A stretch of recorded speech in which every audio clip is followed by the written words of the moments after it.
Thank you, Mr. Anand. We look forward to working with you this year.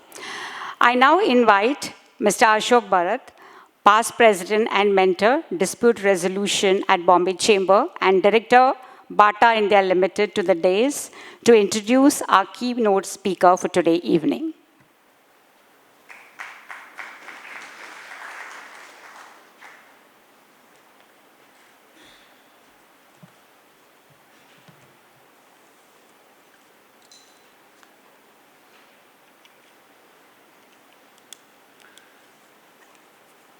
Good evening, ladies and gentlemen. It is my privilege and honor to introduce to this august audience Shri B.V.R. Subrahmanyam, IAS, Chief Executive Officer, NITI Aayog. And this is for several reasons. First and foremost, of course, his accomplishments and distinction. Number two, his contribution to public life and driving the destiny of the country in many ways by policy making. And last but not the least, for being a very dear friend for several years. Shri Subrahmanyam is an engineer by background, did his MBA in finance from the London Business School and a master's in international law and economics from the University of Bern. He joined the Indian Administrative Service in 1987 and in his long administrative career has held important positions at multiple levels in Manipur, in Northeast India, Madhya Pradesh, and Chhattisgarh. He was also on the faculty of the Lal Bahadur Shastri National Academy of Administration, Mussoorie, the Civil Service College of India. Mr. Subrahmanyam is one of those very few people who worked in the Prime Minister's office between the years 2004 and 2008, and again 2012 and 2015, under both the Prime Ministers, Shri Narendra Modi and Dr. Manmohan Singh.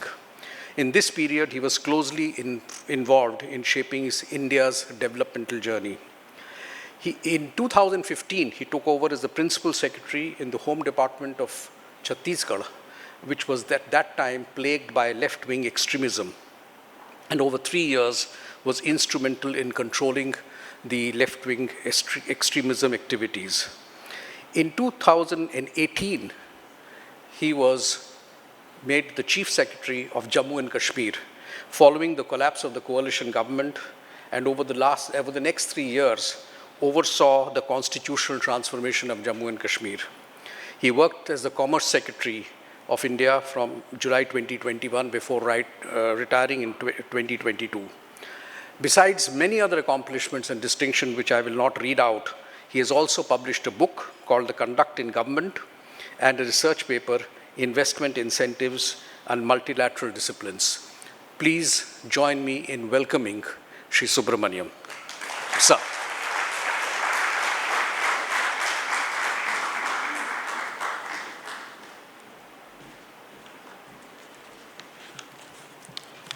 Thank you, Mr. Bharat, Mrs. Mehta, Mr. Anand, distinguished members in the audience. It's a pleasure and honor to be invited to this lovely city, this great city, and the chamber which represents the business in this city. I mean, Bombay is the happening city. It's a city which is going to drive India's growth in future. And the Bombay Chamber of Commerce has to be the instrument which will drive Mumbai to be the instrument of change. And I think that's the agenda which all of you should have, not for the next year, but for the next few decades. I mean, there's no denying that. India is destined to be a great country, and India's destiny lies to a very large extent in the hands of the business and industry leaders who are in Mumbai. So I wish you all the best. I wish all strength to your efforts. And as they said in Star Wars, may the force be with you in being agents of change. And more importantly, may the force be with your incoming president, who's just taken over and has listed a fantastic agenda for himself, which is as it should be. It's aligned with the vision of the nation, the vision for the state, and the vision for Mumbai city. So I think that's great. Be it sustainable economic growth, be it MSMEs, be it human capital, be it PPPs, and of course, reorganizing the chambers itself and modernizing it for the future. I think they're very, very laudable goals. You're such an old institution, almost 200 years old. So, and institutions of this antiquity carry a lot of legacy, which also is a source of great strength. So you represent continuity, but you also represent change. And I think that's what I hear both from your past president through her activities and your incoming president about the change they intend to bring or have brought, and how that, of course, will be woven into the past, which is so glorious in this place. When I said India is destined to be a great nation, just close your eyes. I mean, this city was witness to the birth of this nation in 1947. Where were we? What were we? What did the world think of us? What was the world expecting of us? Most of these people in this room wouldn't have been alive if this was 1947, because the life expectancy then was 32 years. I'm sure most of you in this room are more than 32 years old. We have now crossed 70 years in terms of life expectancy. Literacy in India was in single digits. Single digits. Where are we now? Look at our education system. Look at our healthcare system. Look at everything that you see all around you. It's been the creation of our nation in the last 75 years. So it's been a glorious journey of 75 years for us. I think it's a matter of great pride for us. This is a nation which was thought would fail within the first 10, 15 years. We were actually written off as a nation without a future. And where are we now? You just heard. Soon to be the third largest economy. Said before the end of the decade, my own estimation is by end of 27, we should be overtaking Germany and would be the third largest economy. That's the transformation. We were a nation which didn't have enough food to feed ourselves. We were a nation which had what was called a ship-to-mouth existence. We used to wait for the ships to land in Mumbai or wherever to bring the next load of food grains from US under PL 480. We didn't have enough food grains. Today, we're the world's largest exporter of rice. 50% of the world rice actually comes from India. We are surplus in wheat. We can feed large parts of the world. And we have ambitions to become an agricultural power. Because actually the total area under cultivation in agriculture in India, people may not realize it, is more than United States. We are the largest cultivating country in the world. It's just getting your yields and productivity up. So this country has a bright future. And this bright future has been built not only over the work of many generations, it's been built over solid hard work in the last 10, 11 years, where we have accelerated, speeded up and implemented things on scale, in size and innovatively. Things which would have taken 20, 30 years to do, we have done them in 5 years, 7 years, 10 years. And there's no point reciting it, be it drinking water, be it electricity supply, be it rural connectivity, be it telecom connectivity, be it housing, be it schooling, be it healthcare. It's now almost everywhere. The issue of basic services is not a challenge in India anymore. I've spent my whole career handling issues of roti, kapda, makan. Today we run a public distribution system which gives food grain to 80 crore people. That's more than the population of most countries except to us and our neighbor. 800 million Indians get free food grains. That's the size of the system.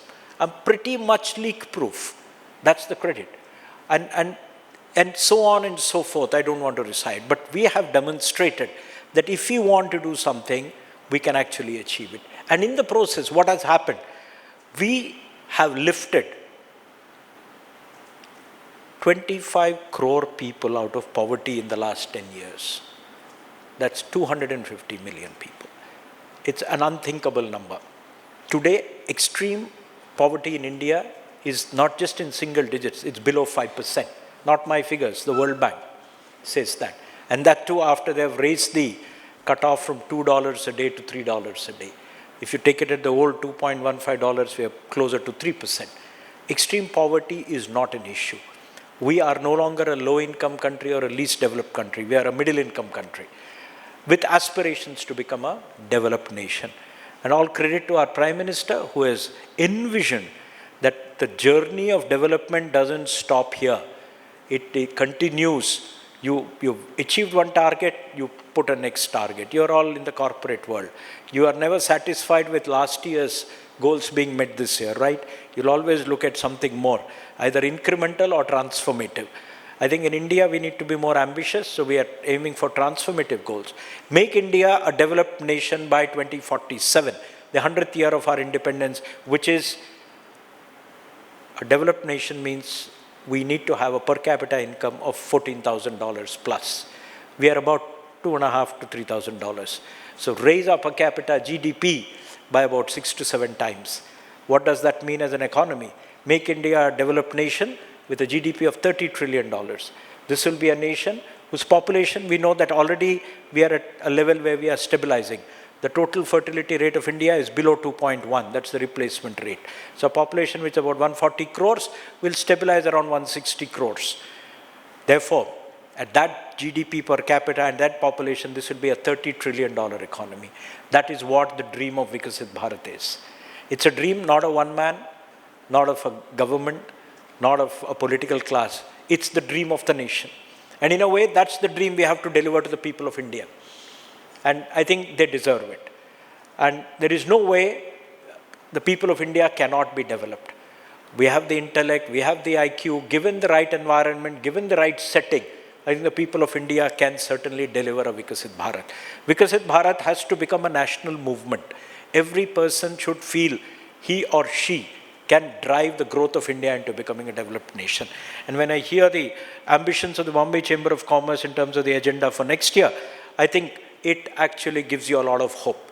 If every organization starts thinking like that, what looks impossible starts becoming possible. And I think that is there. Achieving a developed status, nation status, is not easy. There's this word which most of you would have heard called the middle income trap.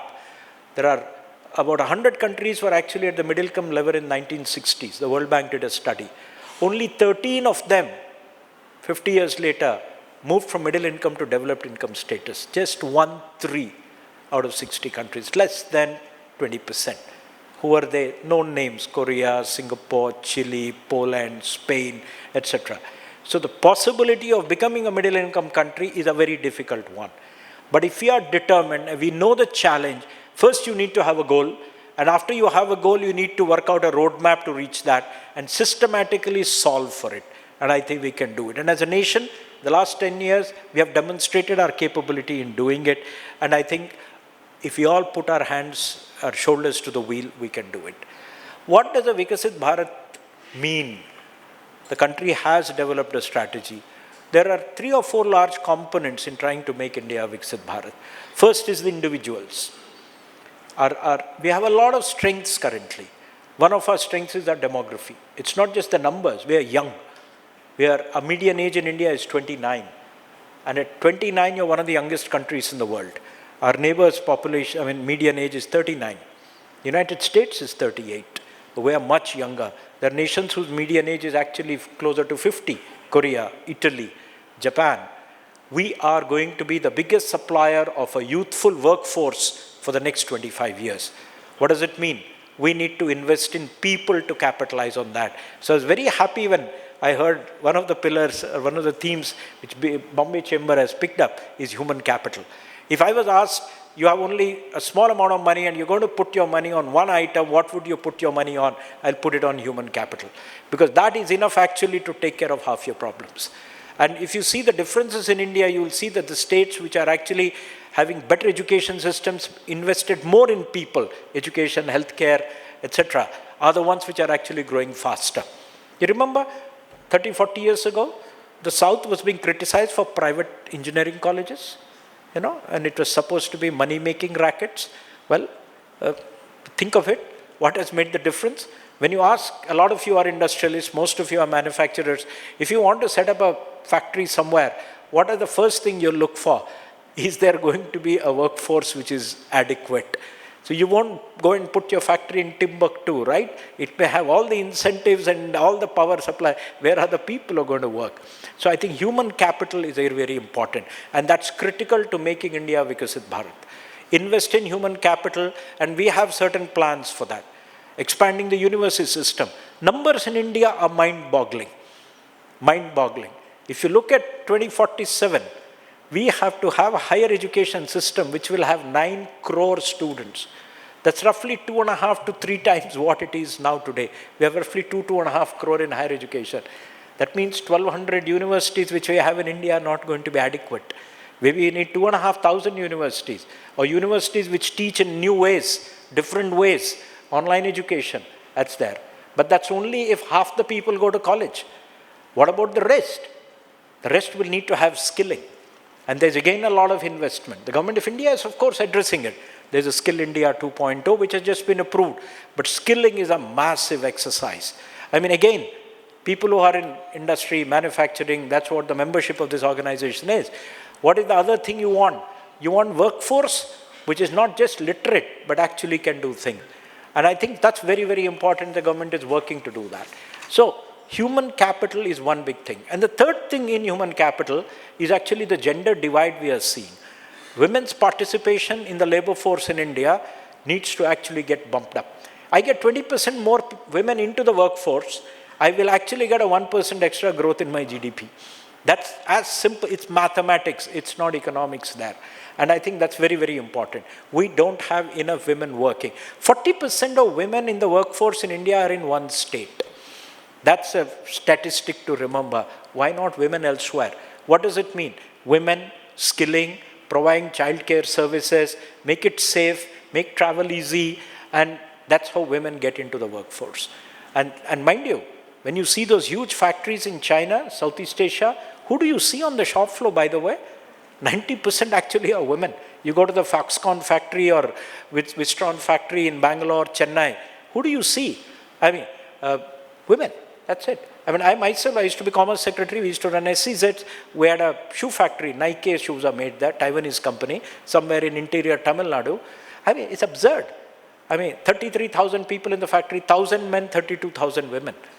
If you don't get women into the workforce in that numbers, you're not going to have industrial growth on that scale. So, education, healthcare, and bringing women to the workforce, which is not just education, a whole set of things that need to be made favorable. Women need to feel secure going and coming. All those things are absolutely essential. The second part of a long-term vision for Viksit Bharat is getting the economy to a higher level. Okay, we are a 5th or a 4th largest economy, depending on your calculation. Do you feel like one? Do you look like one? Do your roads look like that? Do your airports seem to have solved the problems? Do your railways look like that? Do your corporates look like that? Do your working cultures in government or the private get you the feel this is a first world economy? It doesn't. So size alone doesn't matter. We need to upscale our economy to be global in everything. How many of our Indian chartered accountancy firms are in the top 10 in the world? How many of our construction companies are in the top 5 in the world? Economy is in the top 5, but not your firms. How many of our banks are in the top 10 in the world? How many of our law firms are global in nature? So I think there is a capability enhancement required in government, in private sector, across the board. What does that mean? And I think we have a lot of plans for that. We have plans for agriculture. We need to move away from cereals. We need to get out of this rice-wheat cycle into horticulture, pisciculture, animal husbandry. That's where floriculture. That's where you get returns on your investment. That's how you double, triple incomes, You think that Maharashtra was the center of bananas, right? Dhule, Jalgaon, am I right? That's what. Actually, in the last 10 years, one district in Andhra actually has overturned banana economics, Anantapur, which is a water-starved region. People may remember Sai Baba of Puttaparthi, that's where you are. Every week there is a full trainload of bananas which come from Anantapur to Navasheva for export. You put targeted interventions and you move from normal cereal crops to horticulture. I mean, if I have functions in Delhi, where do the flowers come from? They all come from Bangalore by flight. So who gets the income? The farmers in that area. We need that huge transition in agriculture. India can become an agriculture power. We can feed half the world and all kinds of things. Move up the value chain. And move up the value chain from production to consumption. From the farm to the tabletop. I think that's one big thing. A second is the entire manufacturing sector. I think the manufacturing sector needs a transformation which is not about feeding Indian markets. It's about feeding global markets. And I think till our own industry looks at the world as its market, we will not achieve a developed country status. That's very important. No country which has been inward looking has become a global giant in manufacturing. It has to have one eye inside and one eye outside. And that's where India was a great trading nation, 1,000 years ago, 500 years ago. We were not supplying India. We were supplying the world. The East India Company came here for your manufactures, everything. And of course, a little bit of spices in Kerala. I mean, they wanted your textiles, they wanted your silks. I think without a global mindset, you will not actually. So the government has plans. A lot of schemes have happened. You had Make in India, PLI. We have learned a lot from all these schemes. A new national manufacturing mission has been announced in the budget. And hopefully, it will get launched in a month's time. We are in the last stages. The idea is to kickstart manufacturing with clear goals.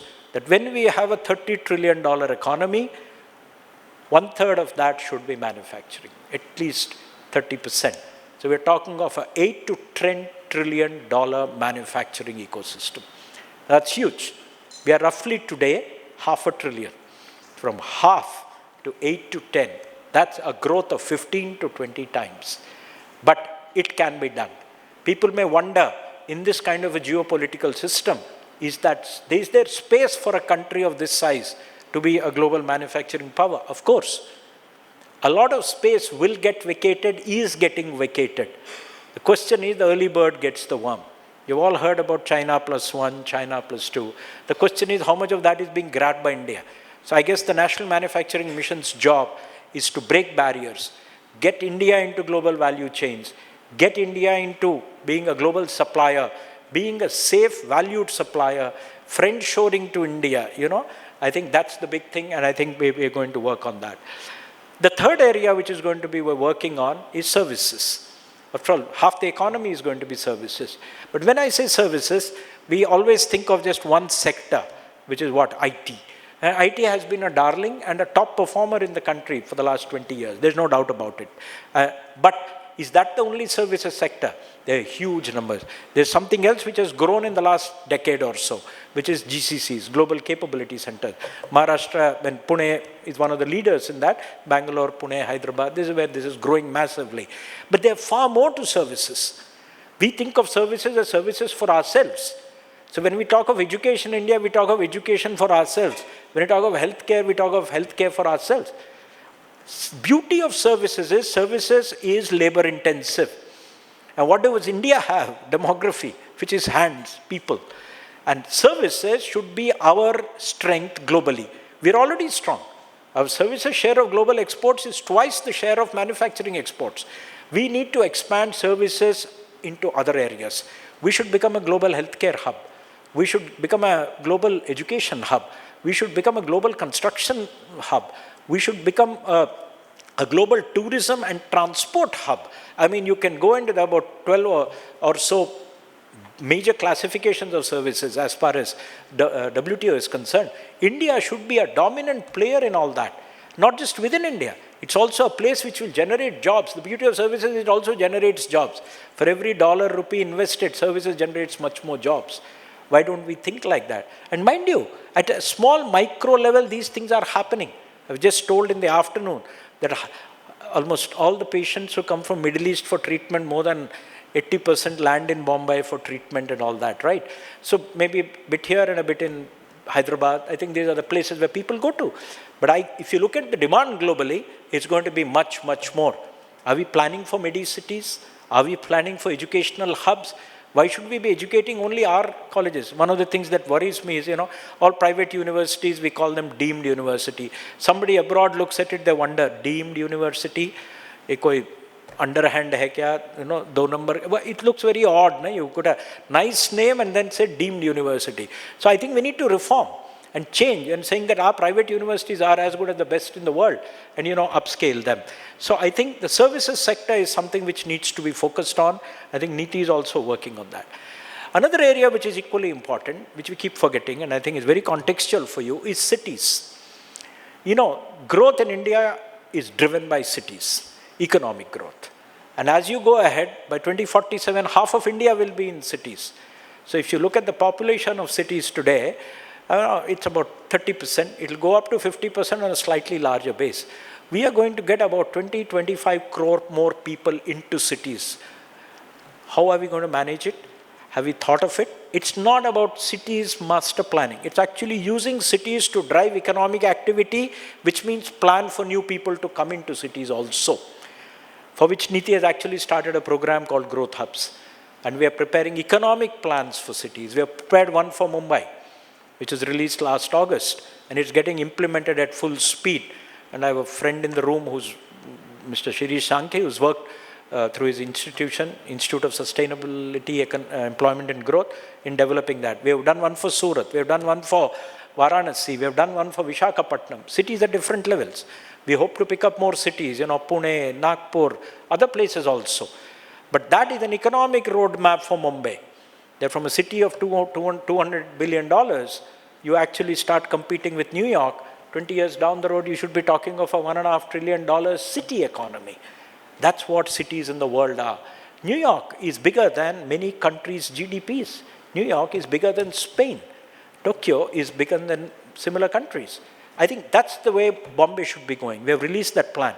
I would urge, and since we have a new president taking over, to engage with the government of Maharashtra in the implementation of the economic plan for Mumbai. That's very important. The chief minister is lovely. He has got a war room where everything is actually plugged in. 40, 50 projects, policies, this, that, and he's driving the system hard. I think a lot of his announcements which he's making are coming out of that kind of economic plan. You've heard of a edu city somewhere and a film city somewhere. I'm hearing that in the news. All of that are coming out. It's not just that. Cities have to cater to the wealthy, the middle class, and the working class. All are part of the same ecosystem. You can't have a city with one and not the other. But all of them have different needs and requirements in a city. Cities have to meet all of that. And I think that's all there in the economic plan for Mumbai. So I think cities is something which is very, very important. And as a Chamber of Commerce focusing on Bombay, you actually have both an opportunity and an obligation to engage with that and help in the transformation. Who benefits if Bombay becomes a $1 trillion city? It's all of you. Okay, and I think that's very, very important. This is the first such plan ever made in India for a city. So I think the Bombay Chamber of Commerce should use that as one of its flagships to push through. It has all the elements which I heard in the talk by the incoming president. It talks about sustainability, it talks of growth. It actually is also going to generate jobs. They have been quantified. It talks about PPP. 90% of the investment in Mumbai is to come not from government but from outside. But government has to be the catalyst putting the 10% in. And then that will kickstart Mumbai. But I'm very, very confident that with the kind of enthusiasm, the leadership you have, and the membership that you have, we can transform. I'm also very enthused by the commitment to MSMEs that has been mentioned by your president. I think MSMEs are the pyramid, the base of the pyramid on which the rest of the economy rides. So we all say a lot of good things about MSMEs, but they are the ones who tend to be most difficultly placed in any part of growth. Be it credit, be it regulations, be it getting workforce, access to certification, access to common facilities. I think so MSMEs are also a major focus. And when we do the National Manufacturing Mission, one of the pillars is actually going to focus on MSMEs. That's very, very important. There are a couple of other areas which I won't touch on, but I'll allude to. The National Vision Plans for Logistics, about improving the logistics of India, and also making India a logistics hub. You already have read about the India, Middle East, Europe economic corridor. If you actually extend it to Singapore on the other side, India is right in the middle of it. Okay, so we actually have a Singapore to Europe corridor cutting through India. So I think logistics is something we'll focus on. We'll also focus a lot on the financial sector. We all tend to be very happy with what it is today. But I think if you have to be a $30 trillion economy, we need a financial sector which is global, modern, technologically savvy and competitive. You can't be depending on just international banks. Your own banking system should be of that level. And I'm sure I can see the seeds of that all around. both your past president and the incoming one are financial sector people, but I'm sure we need to do much more. You can put your hand on your heart and you say, are you comparable to the best in the world? I will say, no, we will need to do better. So I guess that's the kind of ambition we should have, 20 years ago, when I was still studying 30 years ago, Japanese banks were 9 out of the top 10 in the world. Today, you have Chinese banks there, in the same. I think it's time for Indian banks to up their game. A lot of focus is being given in Viksit Bharat on science and technology, using India's human capabilities to drive science and technology and future technology. NITI itself is doing a lot. You can just Google yesterday, we have a frontier tech hub where we're working on AI, quantum, biotechnology to actually make India a leader globally in all these areas. Adopt it in government, in the private sector and individually, and see how can we leverage. Rather than be afraid of technology, use technology to drive growth, change. I think that's something where happening. And again, Bombay is particularly well placed in a lot of these things. And I think that's given the confluence of industry, finance and human talent. I think Mumbai is certainly very well placed. Another thing which we have been a massively successful, which then we can leverage for future, is the penetration of the digital economy in India. Everybody has Aadhaar, everybody has a bank account. I'm not talking of you and me, but everybody on the street, and everybody has a mobile phone. And that is what led to the explosion of financial transactions. UPI is a gold standard now in financial transfers. If it was there 30 years ago, you wouldn't be having a Visa or a MasterCard in your pocket. I carry it for foreign travel, not for domestic use. So given that, this is what technology does. So we need to create more and more such what we call digital public infrastructure or nodes, national open digital ecosystems. It could be there in agriculture, in healthcare, in education. And I think the processes are on. And I think it's very, very important that, Mumbai takes a leadership. And last but not the least, we are a nation whose development experience is useful for the rest of the world. What is done in India has more relevance in Africa, Central Asia, Middle East than the rest of the world. So we'll be doing all that. India is seen as a friendly country. The rise of India is one of the most benign rises. It's welcomed by everybody. We have never been an aggressor in history. So our rise is a non-threatening rise. And I think that is going to be the benchmark. We are going to be a friend to the world. We're going to be a balancing force in the world. I think so that's very, very important. Just a couple of thoughts which I want to end with for the Bombay Chamber. I think given your location in Mumbai, you can do a couple of things. All chambers, industry associations tend to become supplicants to government. ये थोड़ा tax बढ़ा दो, ये थोड़ा घटा दो, ये tariff ऐसा कर दो. You get it. That I have been enough in these places. Come summer, not summer, December, CII will give you so much, FICCI will, every chamber will give this, I continue doing that. Nobody is stopping you because the government also needs that feedback. And mind you, even today I religiously read. And in about 500 pages, if I get 20 points, it's worth my effort because it helps resolve somebody's issue. Many of them may be either unjust or non-doable, but some are necessary. So you get, but move into actually shaping the destiny of the place. I think that's very important. Because if you change the destiny of the place, your own destiny will change. And I think that's important. Work towards making Bombay the financial capital of the world. Bombay should be one of the fourth nodes on par with London, Tokyo, and New York. And maybe you could even displace one of them. You can choose which one. Bombay should be the capital of entertainment globally. Why should you be only servicing the Indian market? You should look at the global market. I come from the South. My film producers are very ambitious guys. They don't look at, Rajinikanth is more known in Japan than in India, So I think the entertainment industry is something which is big. I mean, entertainment today is not just movies. Sports is also, everything is entertainment, right? So I think that's the kind of direction you should give to the city. See the plan which we have made for Mumbai and work on various elements, People don't associate Mumbai with tourism, do we? We don't. But actually, if you see other great cities of the world, you go to London as a tourist, you go to Paris as a tourist, you go to New York as a tourist. I mean, shouldn't we be promoting Bombay as a tourist destination? I mean, you go 30 kilometers north or south of Bombay, you have lovely beaches. Develop all that. So I think that's what we have actually put into the plan for Mumbai. Make Mumbai a tourism destination. There are a large number of, you got fabulous infrastructure coming up. What has happened and what is happening? You've got a new airport before the end of the year.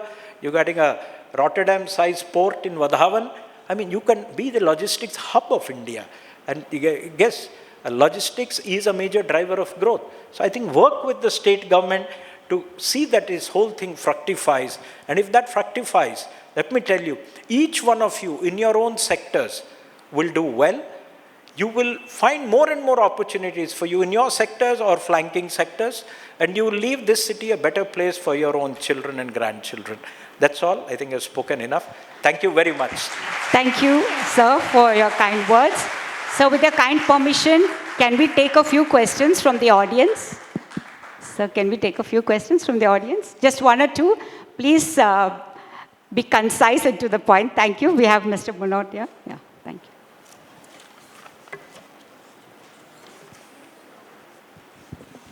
So this is Navneet Munot. Just wanted to hear your thoughts on the progress on AI and how it can impact us. Your thoughts on that. Okay. Can I take one or two questions and then I'll answer together, sure. Yeah. So. Anybody else? Yeah. Anil?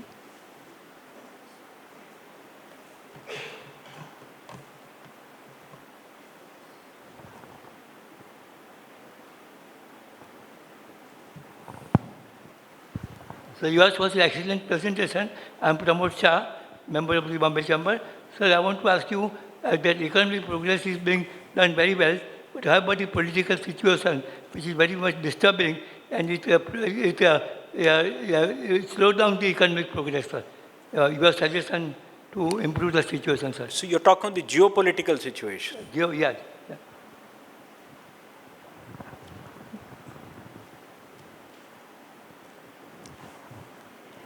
My name is Ashwin Shroff.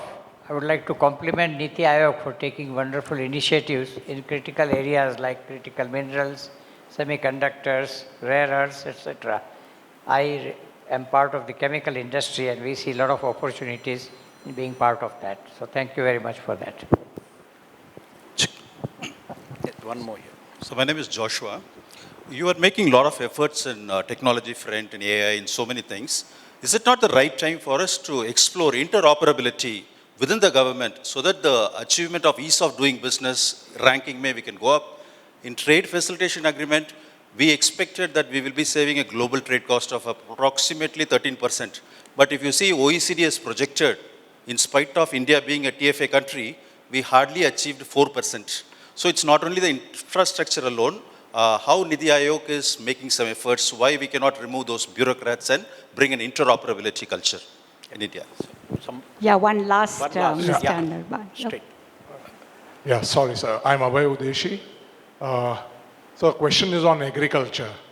So we have small farmlands in India. So what is the government going to do about the farm reforms? Because I think India is constrained with, the productivity, as you rightly mentioned. And with small farmlands is always a question of improving the productivity. That's one. And second, sir, the next generation in the farming community, the children and the grandchildren, they're not interested in farming. Because, sir, I am involved deeply into the farming activity also, coming from the, agrochemical industries. So I would like to hear from you on that, sir. Yeah. So that gentleman, he has been waiting for a long time. Sir, I'm Anirban Ghosh. I was delighted to hear your comment on cities being the hubs of economic growth of a country. We all know that all our cities are going to double or triple in size over the next 10, 15 years' time. The question I have for you is, what are we doing to ensure that our cities don't continue to look like and behave like massively overgrown villages and actually start looking like cities in the future? Okay, so let me begin one by one. Sir, I just wanted to... Okay, sure. I've heard a lot of speakers in my life, sir, and I want to compliment you on your clarity, your diction, your amazing knowledge that you have, and the way you have presented every aspect. So touched, so deeply touched. If everybody agrees with me, one more round of applause for you. I also was so happy. I was thinking as you were speaking, but you hit upon all those points that I had already thought of. When you talked about human capital, I thought you were talking about women capital. And I'm glad you touched upon women capital, and that's so necessary. You also touched upon one small aspect, that we need to be number one in everything that we do. Excellence in everything, not just the things that are visible, not just the 5 pillars that we're going to be working on, but you talked about how we drive, how we speak, how do we come across, not just in the ballroom in the ITC, but the respect, the common people. I don't have an answer. How do we train at the education level of how we can become more respectful that India was known for, that namaste, the bowing. You don't see that on the roads. You don't see it in the road rage, other things, other than the things that we talked about. I don't have an answer. Is there something that we can do to make it a honking-free country? For example, the way we drive, the way we come across.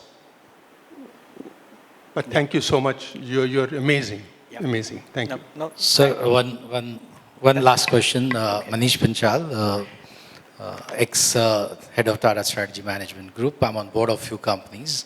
And a serious challenge I face in most of my industrial companies is labor.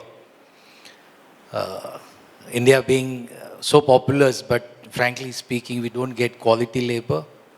And anything from NITI point of view, what is that? We're working on that aspect to ease the labor constraints across the country. Okay. Thank you. So let me just begin in the reverse sequence, and then I'll just go on. So you began with, the last one was on labor. So there are two parts to it. One is the highly educated, skilled people. They're the engineers and other. I think we are okay in that. And I don't really subscribe to this thing that half our people are unemployable and all that. All of them are doing something, right? Who are you or me to pass a comment on that? I come from a state where even I come from Visakhapatnam. My Dhobi's son and my Dudwala's daughter are both engineers, and they would look down upon my daughter who's only a BA, So it doesn't matter your BA in Delhi University. Who am I to question? The parents are taking decisions, and one of them has found a future abroad. Leave it to them, So I guess as long as you maintain minimum standards of, and there's there are examinations conducted at a university level which maintain a storm. I think we should leave it a lot to market forces with good information. That is there. I think that part is pretty much resolved in India, but only we need to expand it further. There are large parts of India. I worked in Chhattisgarh, and in Chhattisgarh, half the engineering seats go vacant. Okay, so I think there are issues in part, but we know the larger solution. The bigger problem is actually the workforce, the skilled workforce. And there are 3 different issues there. One is the actual skilling. The other is you need to either reskill or upskill them, because either they change profession or within the profession newer and newer things happen. We don't have a system which actually addresses the second and the third one. Whereas say a country like Singapore, and we have studied it very closely, does it beautifully. So we are examining ideas like a skills passport, where a person actually carries a list of all the skills they keep acquiring. And then we should actually not only look at long courses of 3 years or whatever, 1 week course, 15-day course, 1 month course. People can move out of your company, get skilled and come back. Large companies do not have a workforce problem because they can train their employees. MSMEs get hit most because they can't invest in skilling, and government should see skilling as a public good. A lot is happening at the Government of India level, but the bottom line is skilling actually is done at state level. We need to get the ecosystem right. NITI is working very hard. Skilling is, I think, critical to realizing the vision of Viksit Bharat, and I hope to see in the next 12 to 24 months results coming out on the ground. The issue, I will put it in a much larger thing. It's about behavior change. Okay, so there is a certain coarsening of behaviors. that happens as a part of the development process. People move from rural to urban, joint family systems break away. Society, why do we behave well? Not because we are afraid of police. We are part of society, and therefore the societal pressures keep us well behaved. Most people are not criminals, not because they're afraid of law. They think it's fundamentally important that we are, law abiding. Similarly, good behavior has to be intrinsic. So this is a part of all transitions. You go and see the movie tonight, Oliver Twist. I mean, London was full of pickpockets and crime and drugs and all kinds of other things. It is, but I think the good thing is, given our state of development, given our income levels, we are still one of the safest countries in the world. I mean, let's assure you are living in Bombay, a great city. I mean, women travel at midnight by rail and all that. That's safety for you, I mean, would you do that in New York? Would you do that in Los Angeles?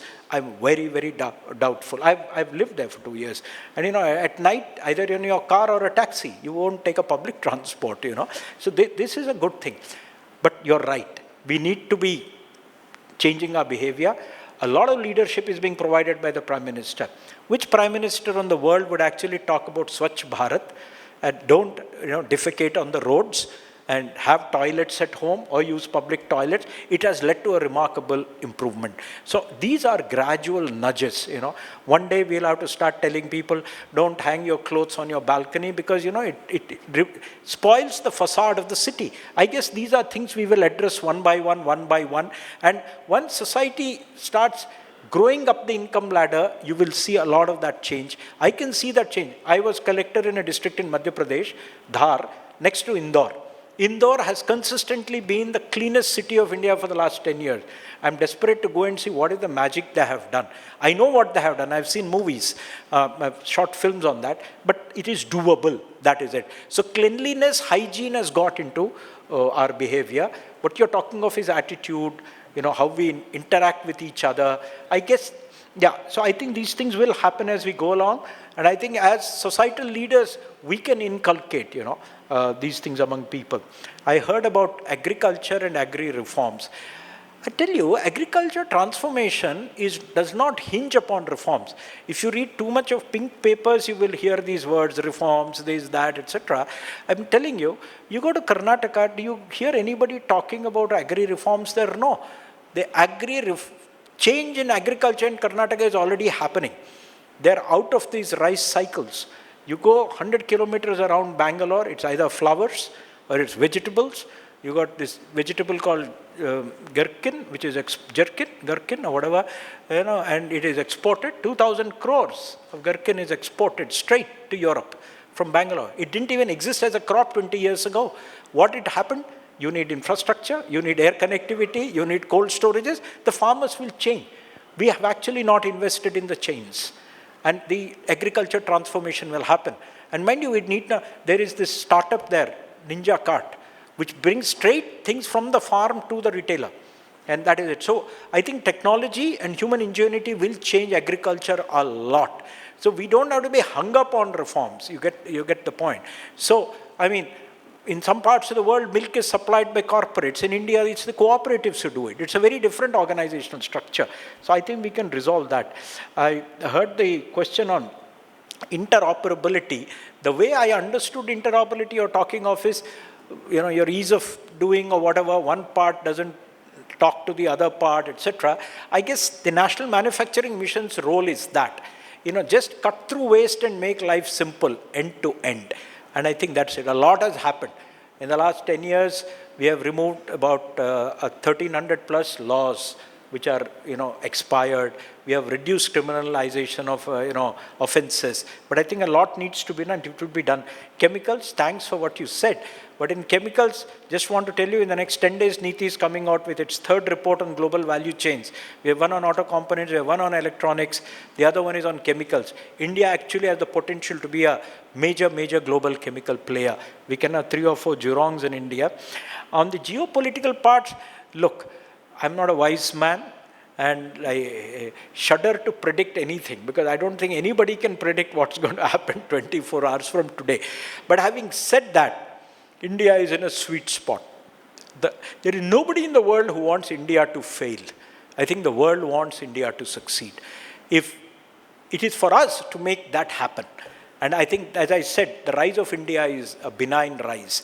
And people are looking to India to be one of the stabilizing forces in the world. If you're a $30 trillion economy, which is peaceful, which is democratic, which is diverse, multiple languages, multiple religions, think of your example for the whole world. I mean, you will be the role model for the rest of the world. I think that's very important. The last question, which is there on AI, I'm not an expert on AI. I have a huge division called Frontier Tech Hub Vision Niti, which is working. But I think AI is going to have a transformative role. We're working on 5 areas in AI. One, we actually read about AI in newspapers. Are we systematically tracking what's happening in AI? So we have one wing on that. One part is working on AI for individuals. That is education, healthcare, skilling, jobs. One part is working on AI for industry. That's manufacturing, agriculture, services. Another is working on AI in government. How to use AI to actually transform government, etc. And the last is, what you do in AI in India can make you a global leader in AI for large parts of the world. You don't need to be an AI adopter from a developed country. What you do in AI in India can be the role model for about 80% of the world. I think that's the direction we are going. Thank you. Thank you very much. Thank you, sir. I would request you to remain on the dais as I invite Ms. Pinky Mehta, Mr. Rajiv Anand, and Mr. Sudhanshu Vats, our Senior Vice President Designate, Bombay Chamber, to present you with a token of our appreciation for sharing your time with us and your insightful words. Thank you, sir.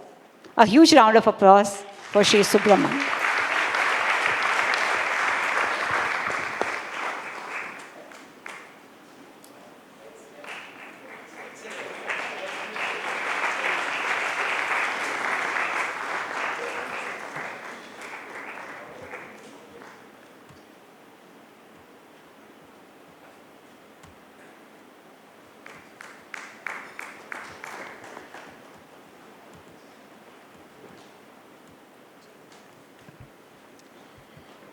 Thank you, ma'am. Thank you, gentlemen.